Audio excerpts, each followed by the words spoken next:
all signs point to this election being incredibly close, historically close. We've been talking about huge structural demographic shifts from who supports whom in the race. We've talked about some that seem to advantage Donald Trump, but there is at least one that's a serious boon to Vice President Kamala Harris. You see him standing right here, CNN senior data reporter Harry Enten, with this information about college grads. Let's start with white college grads. Let's start with white college grads, because white college grads have been this group that have been moving further and further to the left. All right, this is the Democratic margin among white college grads. Look, Hillary Clinton won him by 5 points. Then Joe Biden won him by 9. Look at this margin that Kamala Harris is pulling up in the polls right now among white college grads. It's an 18-point margin, double the margin that Joe Biden had just 4 years ago. I went back through the record books. This would be the largest win for a Democratic presidential candidate among white college grads in recorded history. That is all the way back since the early 1950s. You could probably go back even further. But the bottom line is that Kamala Harris, amongst this group, is doing ridiculously well, and is one of the main reasons that she has been able to counter Donald Trump's rising support among voters without a college degree. It's because she's doing very well among white voters with a college degree. What about all voters, not just white voters? All right, so we looked at white voters with a college degree. How about all voters with a college degree? It's basically the same story. It's historically high support for a Democratic candidate. You see right now Kamala Harris leads in the polls by 21 points. That's 3 points higher than Joe Biden did 4 years ago. At 6 points higher than Hillary Clinton did 8 years ago. The bottom line is this, Mr. Berman. The electorate is becoming more polarized along education, and Democrats, at least among those with a college degree, are the beneficiaries of it, and Kamala Harris is doing historically well for a Democrat among voters with a college degree. Better than ever among voters with a college degree. How many voters do have a college degree? Right, so this is the second part, the key nugget here, an increasing share of the electorate. You know, you go back 44 years ago, just 21% of the electorate had a college degree. You go back 24 years ago, 31%. You go back 4 years ago, you're up to 40%. This year, it looks like a historically high proportion of the electorate, 41%, will have a college degree. You know who those voters are. They're in the suburbs of places like Philadelphia, of Detroit. You go, obviously, to Madison, Wisconsin, right? A rising tide, more and more voters with a college degree. It's what flipped the great state of, part of what flipped the great state of Georgia, right? Those voters with a college degree in the suburbs of Atlanta. This is a big reason Kamala Harris is still in the race right now, because even though she is losing a little bit of support among voters without a college degree, she's gaining rapidly among those with a college degree, specifically white voters with a college degree. Either way you look at it, historically high support at this particular moment. Put it in one sentence, more voters than ever with a college degree. She's doing better than ever with voters with a college degree. That's exactly right, Mr. Berman. That is the great thing we're going to be watching down the stretch of this campaign. Does Donald Trump, the support that he's pulling among working class, counteract the support that Kamala Harris is gaining among those with a college degree? That's the battle going down the stretch. At this point, we're not sure which side's going to come out on top. Major structural shifts. You got it, with my an friend. F in there, just to be clear. Harry Enten, thank you Thanks, very buddy. much. Kate?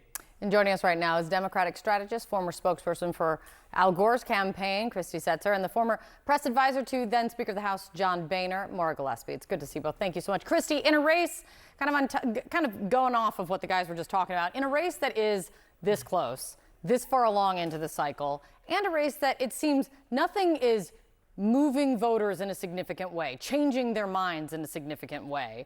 What does that mean for the last 29 days? It means that she has to be everything, everywhere, all at once. She basically has to go on big legacy programs like 60 Minutes.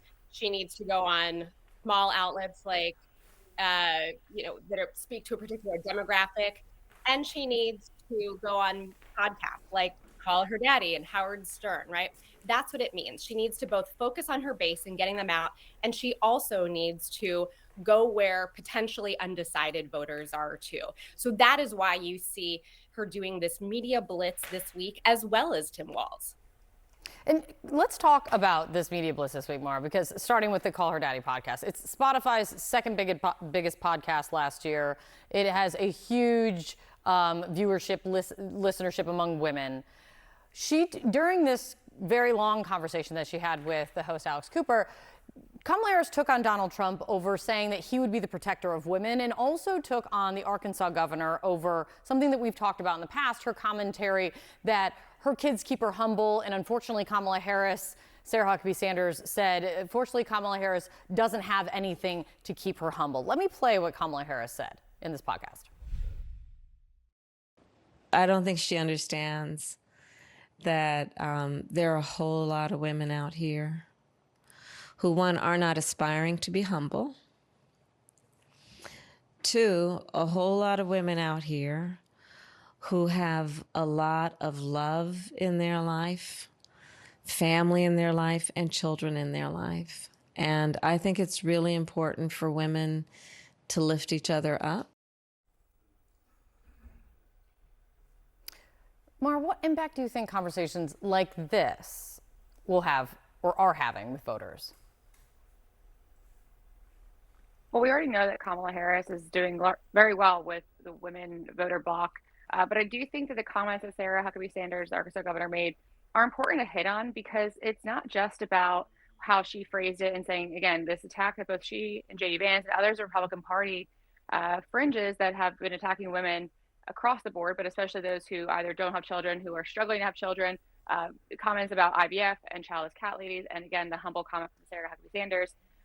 I think what's important here is that to say that our stake in our claim or our interest in what happens in the future of this country is only tied to our physical ability to have children is quite asinine, to be honest. It's a disparaging comment to women because there are plenty of reasons. And I think what Kamala Harris was saying there was those who have love in their hearts and those who have love in their lives have things to look forward to and want to leave this world. I think any of us want to leave this world better than we found it. And I do believe that the Republicans need to do better on messaging in contrast to what Kamala Harris has been able to do with women and speaking to them, meeting voters, like Christy said, where they are. And that podcast gets a lot of views.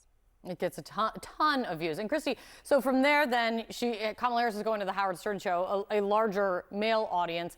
It just kind of gets at how important it is for Donald Trump and Kamala Harris to try to narrow the gender gap as much as they can. Yeah. I mean, how important is narrowing that gender gap for whoever wins the White House? Yeah, it's incredibly important. And you see sort of the same strategy when they are going to more rural areas as well, which is to say, we don't actually expect that they are going to win the rural vote, Harris and Walz, but we do expect that they'll be able to do slightly better than Democrats who went there before. They can't completely cede the vote. And it's the same thing with men, right? We have definitely seen this historic gender gap. Women are fired up to vote for Harris and Walz. Men, for whatever reason, are slightly less so, right? Obviously, again, there's a bit of a divide between whether you're a college-educated man, if you're non-college, that's always been Trump's base. But again, you cannot completely cede the vote. So that's why you see her going to somewhat friendly interviewers like Howard Stern. He's definitely a Harris supporter. He does not like Donald Trump anymore. And he's got his number a little bit because he, knows him from way back in the 80s and 90s in New York City. So that makes a lot of sense why she would show up in his program. Yeah, let's see what happens this week. Very interesting. It's good to see you both. Thank you so much.